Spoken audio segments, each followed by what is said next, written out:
Buenos días. Nos toca hablar hoy de la iglesia en Sardis, una iglesia débil, una iglesia engañada por la importancia de la posición social. ¿A dónde te llevamos? La antigua Sardis, capital de Lidia, era una ciudad muy importante. Se hallaba como a 80 kilómetros al este de Éfeso, en la confluencia de 5 carreteras principales. Así que era un centro de comercio. También Sardis era un centro militar, porque estaba en una meseta casi inaccesible. La Acrópolis de Sardis estaba como a 500 metros por sobre las carreteras principales y eso formaba una fortaleza impenetrable. La principal religión de la ciudad era la adoración de Artemisa, uno de los cultos a la naturaleza que se desarrollaron sobre la idea de la muerte y un nuevo nacimiento. Sardis también era conocida por su manufactura de vestidos de lana, hecho que tiene que ver con el mensaje de Cristo a esta iglesia. Es triste decirlo, pero la ciudad en ese tiempo era apenas una sombra de su esplendor anterior. Y la iglesia tristemente se había vuelto como la ciudad y también estaba viva solo de nombre. Pérgamo era la capital y había progresado, lo cual había resultado en detrimento de la ciudad de Sardis, que vivía basándose en las glorias del pasado. Si a mí me preguntaras qué es lo primero que viene a mi mente cuando pienso en estas 7 cartas, te diría sin duda alguna que las palabras del Señor a Éfeso, has dejado tu primer amor, son las que me impactan más.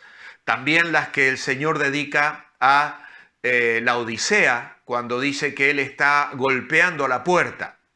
Cuando hablamos de Éfeso, titulamos Problemas de corazón. ¿Por qué? Porque habían dejado el primer amor.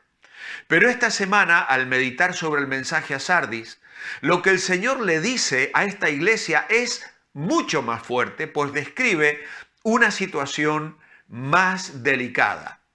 Tienes nombre de que vives y estás muerto. De allí el título que hemos escogido. ¿A dónde te llevamos? Porque Sardis es una iglesia que agoniza. ¿La llevaremos a un hospital o la llevaremos a una funeraria?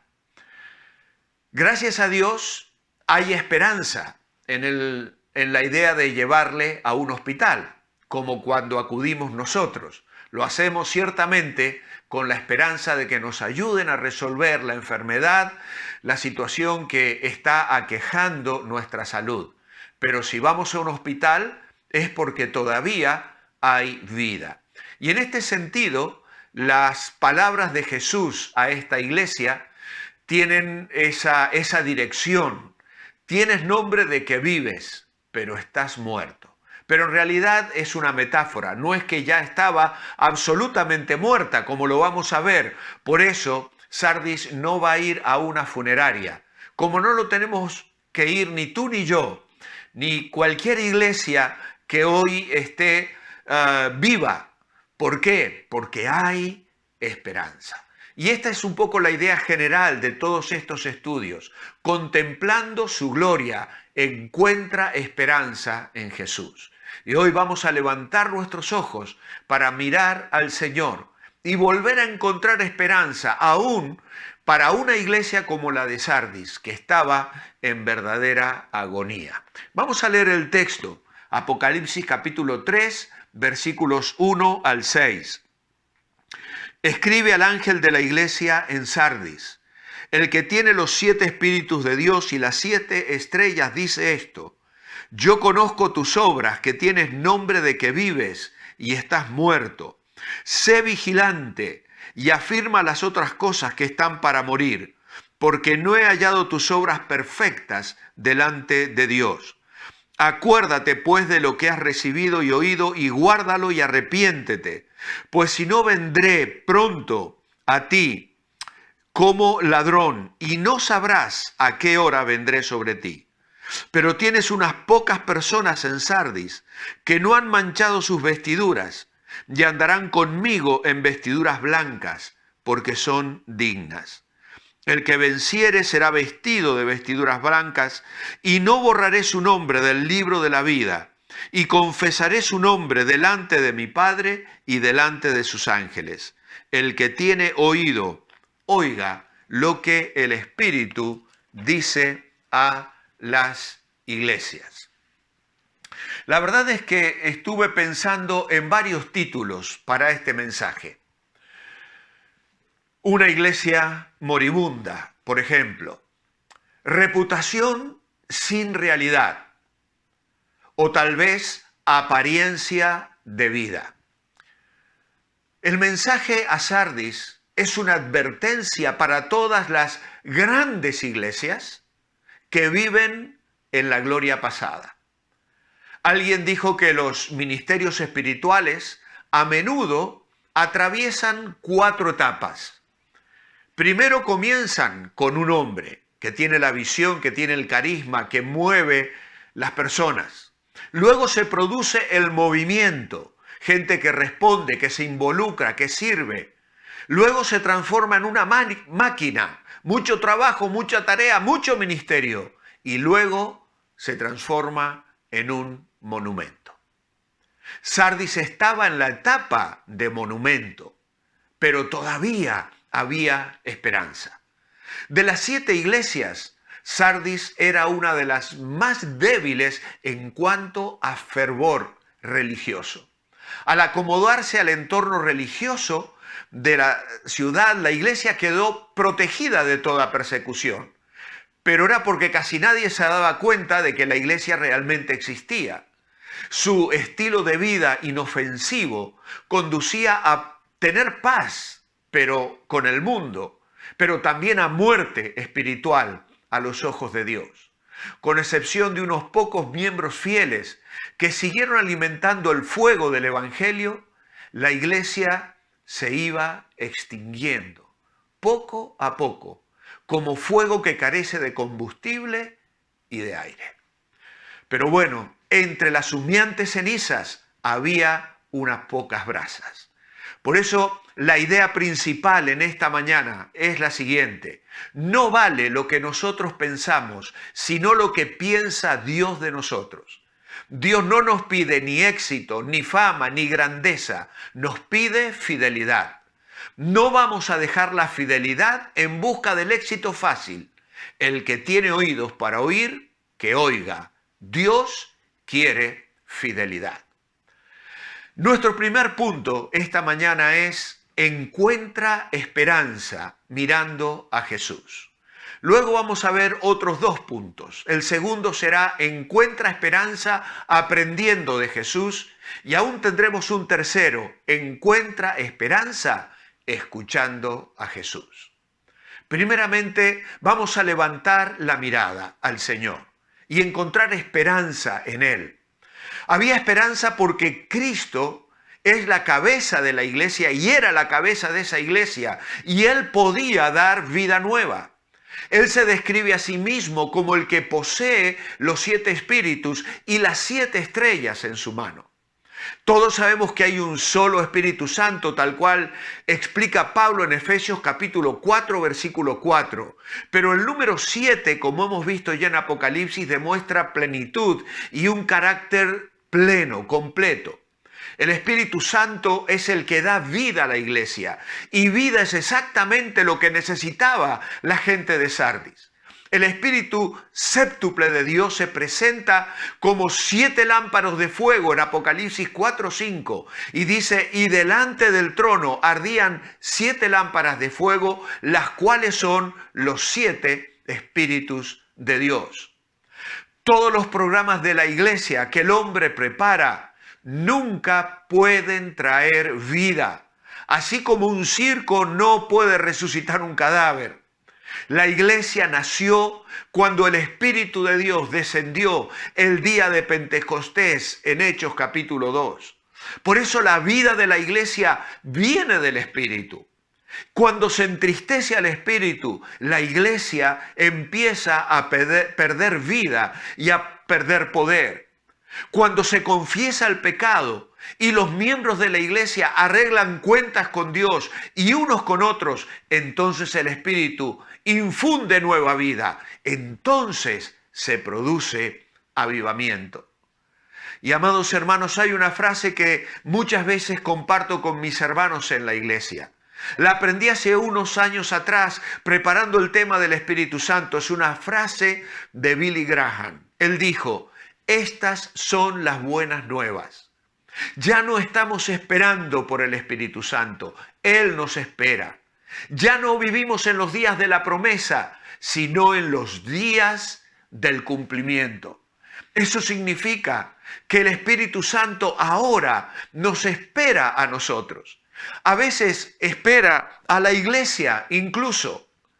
Espera que nosotros nos volvamos a Él. Él quiere llenar nuestras vidas. El Espíritu Santo nos ha sido dado por completo, dice Pablo, no por medida. Y ya no tenemos que esperar ninguna promesa en cuanto a su advenimiento. Es el Espíritu Santo que espera nuestro compromiso, nuestra respuesta, nuestra entrega, nuestro rendirnos incondicionalmente para hacer la voluntad del Señor en nuestras vidas. Ese Espíritu que está en las manos del Señor. Pero también nos dice la Escritura aquí que Cristo controla las 7 estrellas, los mensajeros de las iglesias, que más probablemente hemos ya explicado, es una referencia no a ángeles, sino a pastores, a los líderes. A veces es culpa del pastor o de los responsables que una iglesia esté muriéndose. Y el Señor de la iglesia debe quitar a la estrella y poner a otra en su lugar. Las 7 estrellas son los ángeles de las 7 iglesias y están en su mano, lo que nos recuerda que el Señor es el sustentador de la iglesia. Él es quien nos sostiene. Él es el que nos tiene en su diestra poderosa. Ambas cosas unidas, el Espíritu y las 7 estrellas, indican que el Señor puede reavivar lo que está a punto de apagarse. Las 7 estrellas en su mano pueden sustituir los pábilos que están a punto de extinguirse, dándoles una mayor dimensión de resplandor, de luminosidad. El Señor ha establecido la misión de la iglesia para resplandecer en un mundo en tinieblas. Y esto es algo que atañe a cada creyente para que la iglesia resplandezca. Tú y yo debemos resplandecer. Nuestro segundo punto es: encuentra esperanza aprendiendo de Jesús. No hay palabras de elogio para los creyentes de Sardis. Tampoco el Señor señala ningún problema doctrinal que requiera corrección. Tampoco hay ninguna mención de oposición o persecución a la iglesia. Pero tal vez le hubiera ido mejor si esta iglesia hubiese tenido algo de sufrimiento, porque se había vuelto cómoda, contenta y estaba viviendo de su fama, de su reputación pasada. Había reputación sin realidad. Había forma, pero sin poder. Como la ciudad misma, la iglesia se gloriaba de su esplendor pasado, pero ignoraba la decadencia presente. Es más, incluso lo que tenían estaba a punto de morir. ¿Por qué? Porque los creyentes se habían dormido. 2 veces en su larga historia, la fortaleza de Sardis había sido capturada y cada vez fue debido a que los centinelas no cumplieron su trabajo con fidelidad. Conquistada por el rey persa Ciro el Grande en el año 549 a.C., a pesar de que los habitantes la creían una fortaleza inexpugnable, Los persas subieron por una pequeña quebrada que no estaba fortificada debido a la dificultad de acceso que tenía. Creso, el general de Sardis, pensó que iba a estar a salvo en su ciudad. Su fortaleza era muy segura y no creyó que Ciro fuera a perseguirlo y no movilizó sus fuerzas. Cuando el ejército persa llegó a Sardis, Creso decidió esperar, al creer que nadie podría escalar los muros casi verticales del promontorio. Pero cuando a uno de sus hombres por accidente se le cayó su yelmo por uno de los muros y este soldado bajó a buscarlo, sin darse cuenta demostró que se podían escalar los muros. Por la noche los persas escalaron los muros, no encontraron oposición y se apoderaron de la ciudad. Debido al descuido de un soldado y a no haber tratado de custodiar los muros, Creso perdió la guerra. Más tarde, en el año 501, fue destruido por los jónicos. Más tarde, en el 334 a.C., conquistada otra vez por Alejandro Magno. Pero en el 218 a.C., fue conquistada por Antíoco III el Grande. Y es que cuando las personas no toman en cuenta su historia, repiten los errores del pasado. Y en este siglo III a.C., Antíoco el Grande de Siria envió a sus ejércitos contra Sardis. Sus soldados escalaron los desprotegidos muros de la ciudad y se apoderaron de ella en forma muy parecida a como lo habían hecho los persas en el 546 a.C. Por esto es que cuando Jesús dice a los creyentes en Sardis, estad alerta, versículo 2, sé vigilante. Ellos estaban oyendo un eco de su propio pasado, que dio más fuerza todavía a la advertencia que estaban recibiendo de parte del Señor. Es cuando los dirigentes de la iglesia y los miembros de la misma se acostumbran a sus bendiciones y se vuelven complacientes en cuanto al ministerio, es entonces que el enemigo halla la manera de entrar. La impresión es que la asamblea de Sardis no era agresiva en su testimonio a la ciudad. No había persecución porque no había invasión del territorio enemigo. Nada de fricción por lo general significa que no hay movimiento. Los no salvados de Sardis veían la iglesia como un grupo respetable de personas que no era ni peligroso ni deseable. Eran personas decentes, con un testimonio moribundo y un ministerio en decadencia. Sé vigilante, le dice el Señor. Es el consejo del Señor a esta iglesia. Despiértate, despiértate. Nos recuerda Romanos capítulo 13, versículo 11, que también habla de estar atentos, de vivir despiertos, que el tiempo es corto. Los centinelas de la iglesia se habían quedado dormidos. El primer paso hacia la renovación de una iglesia moribunda es una conciencia honesta de que algo anda mal. Cuando un organismo está vivo, hay crecimiento, hay renovación, sanidad, reproducción, poder. Y si estos elementos faltan en una iglesia, entonces la iglesia o bien está muriéndose o ya está muerta. Por eso el Señor agrega, afirma las cosas que están por morir, porque no he hallado tus obras perfectas delante de Dios. En la iglesia había obras, pero estaban vacías de contenido interior. Podían tener apariencia de perfección, pero eran manifestaciones huecas. Aquellas obras estaban delante de Dios. Es posible que fueran obras perfectas delante de los hombres, pero no lo eran delante de Dios. Sus obras no correspondían a un modo de actuar conforme al Dios a quien decían servir. Las obras de la iglesia no estaban fundamentadas en una fe sincera que obra por el amor, como afirma Pablo en Gálatas capítulo 5 y versículo 6. No se trata algo de hecho en el ámbito de la religiosidad, sino en una comunión con Dios ferviente y real. La iglesia entera necesitaba una renovación profunda delante de Dios. Tenían que volver a una espiritualidad ferviente. Tenían que volver a cultos inspiradores, pero que fueran reales, que fueran santos, donde se experimentara la presencia del Señor. Por eso, como a Éfeso le advirtió que vendría y quitaría el candelero de su lugar, ahora le dice a ellos que tienen que arrepentirse. Arrepentirse es cambiar el propósito.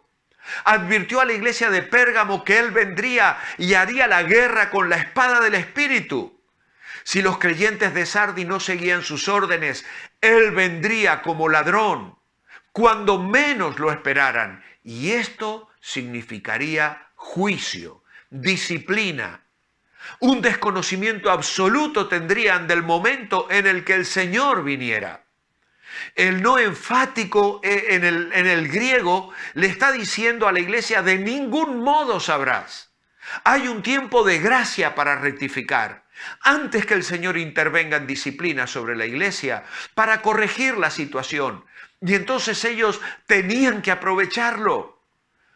A veces oramos: Señor, ven pronto, Señor Jesús. Y nos estamos refiriendo a la venida de Cristo por la iglesia, porque eso es nuestro anhelo. Pero aquí el Señor advierte que Él puede venir al encuentro de una iglesia local, pero en disciplina, no para arrebatarla, no para llevarla al lugar que Jesús fue a preparar para nosotros. Viene para disciplinar, para quitar el candelero de su lugar. ¡Cuánto cuidado debemos tener! Ahora bien, había un remanente de personas dedicadas al Señor. En toda iglesia siempre hay gente ferviente.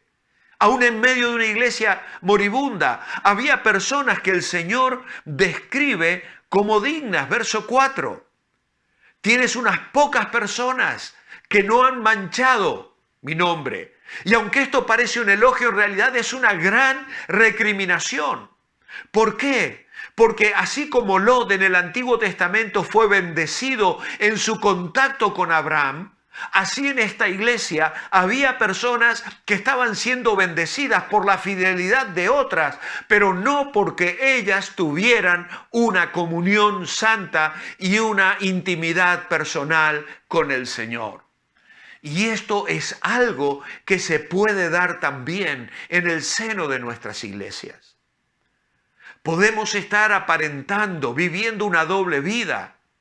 Incluso puedo estar llevando a cabo un ministerio y lo hago bien porque sé hacer las cosas bien, tengo capacidad para hacer las cosas bien. Pero hay hábitos de pecado en mi vida secreta, donde el pastor o mis compañeros de ministerio no me observan ni me ven. Y entonces las cosas van adelante. Veo que la iglesia es bendecida, hay almas que se salvan, la gente aplaude el ministerio, nos están saliendo bien lo que estamos haciendo para el Señor, ¡qué hermoso es! Pero claro, la bendición que estoy experimentando, en realidad la experimento porque hay otros que sí realmente están viviendo en santidad y están viviendo íntegramente en fidelidad al Señor. Y el Señor bendice, y esa bendición es el paraguas sobre el cual ese creyente mediocre se protege. Pero esto no va a durar para siempre, querido amigo, querido hermano. El Señor está advirtiendo a Sardis: tienes nombre de que vives, pero estás muerto. Nuestras obras, todo lo que hacemos, en realidad lo hacemos delante de Dios. Es a Él a quien rendimos cuenta. Es Él quien mira la manera en que realmente llevamos adelante nuestro ministerio.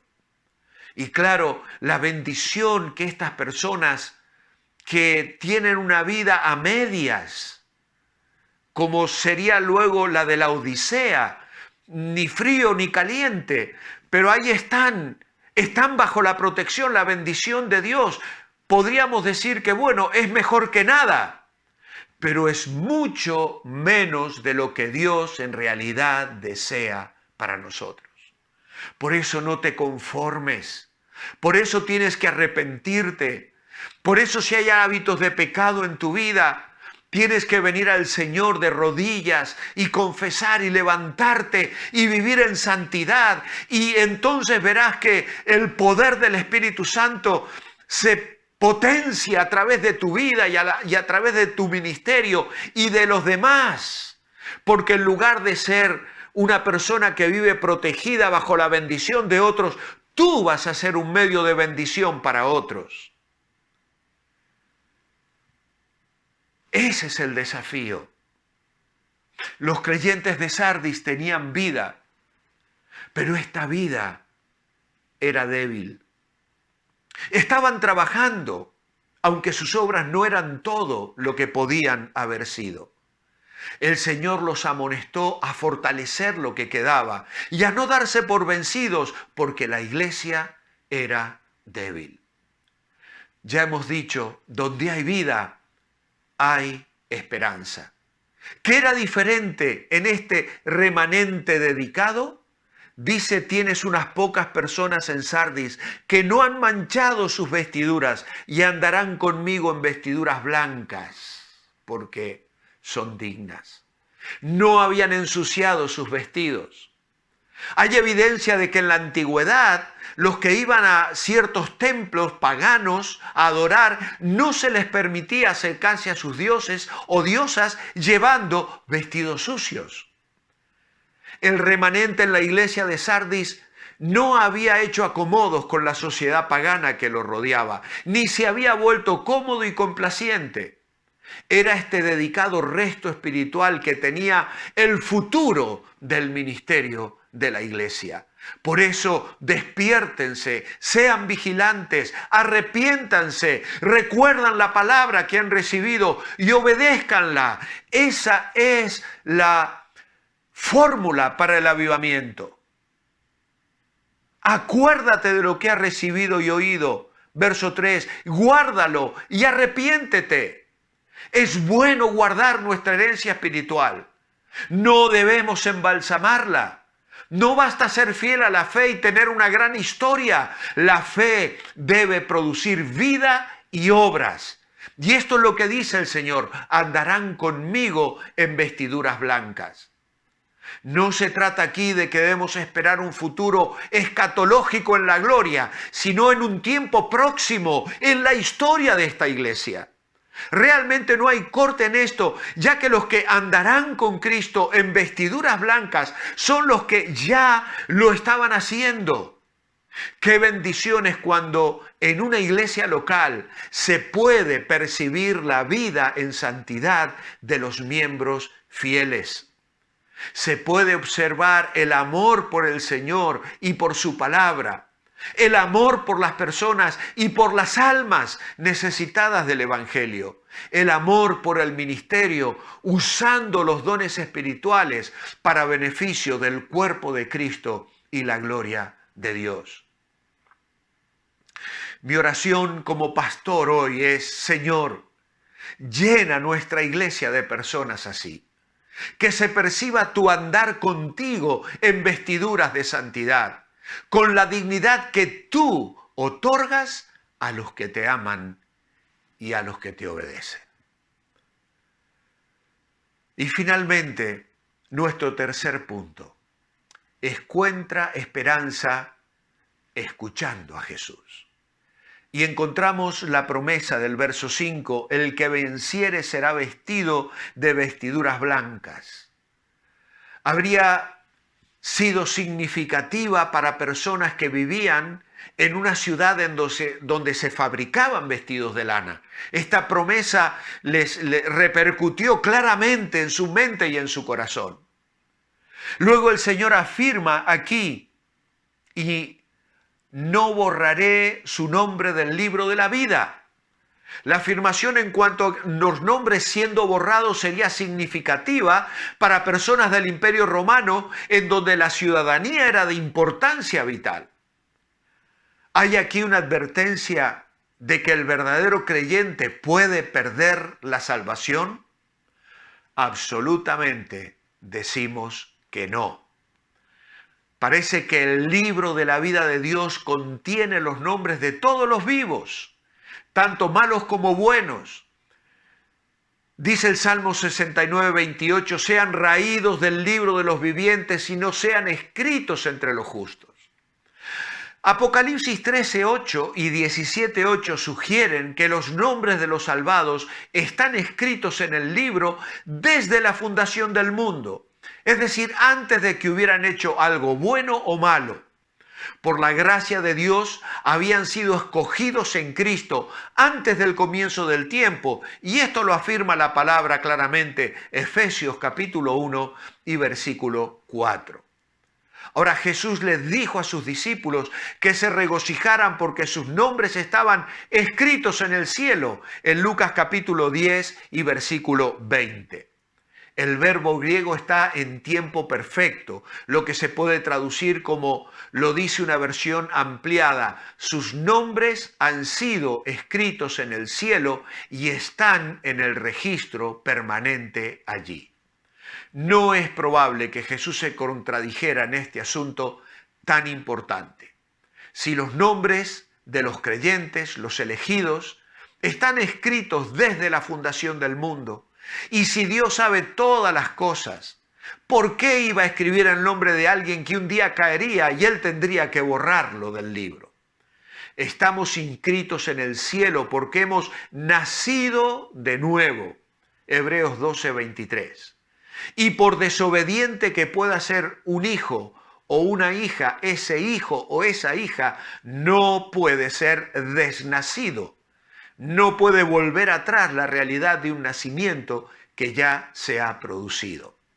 Conforme mueren los no creyentes, sus nombres son borrados del libro. De este modo, en el juicio final, el libro contiene solo nombre de los creyentes, como afirma Apocalipsis capítulo 20, versículos 12 y 15. Entonces llega a ser, de esta manera, el libro de la vida del Cordero, de Apocalipsis 21, 27, porque solo los salvados por el Señor Jesucristo tienen sus nombres en él. Todos los demás han sido borrados, algo que Dios nunca haría con un verdadero hijo de Dios, incluso cuando alguno se lo pidió, como Moisés en Éxodo 32 o Pablo en Romanos capítulo 9. Es un libro de vida y los pecadores perdidos están muertos en sus delitos y pecados. Pero agrega el Señor, confesaré su nombre delante del Padre y delante de los ángeles. Se trata de una palabra de Jesús que pronunció durante su ministerio terrenal y repitió luego con pequeñas variaciones. A cualquiera que me reconozca delante de los hombres, yo también le reconoceré delante de mi Padre que está en el cielo.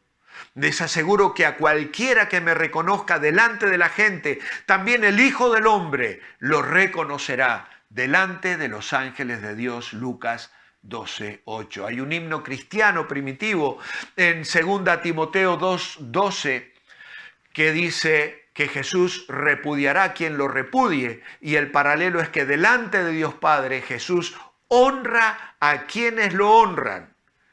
Y en los tribunales más elevados del cielo, delante de Dios y de sus ángeles, Jesús confiesa los nombres de aquellos que confiesan su nombre en la tierra. Jesús es uno con su pueblo y no se avergüenza de llamarlos sus hermanos y hermanas. Quien tenga oído, escuche lo que el Espíritu dice a las iglesias. Es el estribillo que se repite en cada una de las 7 cartas. El Espíritu Santo habla a todas las iglesias y no solo a la congregación de Sardis. Y la advertencia aquí es que no nos volvamos cómodos en nuestras iglesias. para que no nos hallemos muriendo lentamente. El estímulo es que ninguna iglesia está más allá de esperanza en tanto y en cuanto haya en ella un remanente dispuesto a fortalecer las cosas que quedan. Esta iglesia se había dejado engañar. El imperativo, sé vigilante, es un llamamiento a revertir de modo radical su actitud anterior. Esta iglesia tenía que estar alerta en cuanto a la seriedad del estado calamitoso en el que se encontraba, aunque no totalmente irremediable. No había que llevarla a una funeraria, había que llevarla al hospital. Había que dar pasos serios para remediar la situación. Refuerza las cosas que quedan y están a punto de morir. Personas y cosas se pueden rescatar si se toman acciones decisivas, rápidas y a tiempo. Si no, la muerte será el resultado. Esta exhortación sugiere que la iglesia no estaba carente de esperanza. Y eso es lo que queremos transmitir. Hay posibilidad de levantarse del letargo espiritual, de ser reavivados. Pero si esto no ocurría, entonces también vendría la muerte espiritual. Hay un peligro en concentrarnos en la imagen. No nos fijemos solo en la apariencia. No nos centremos en el culto al cuerpo. Hagámonos un nombre, se dijo en Babel. Todo eran apariencias. No vale lo que nosotros pensamos, sino lo que piensa Dios de nosotros. La idea principal, Dios no nos pide ni éxito, ni fama, ni grandeza, sino fidelidad. No vamos a dejar la fidelidad en busca del éxito fácil. El que tiene oídos para oír, que oiga. Dios quiere fidelidad.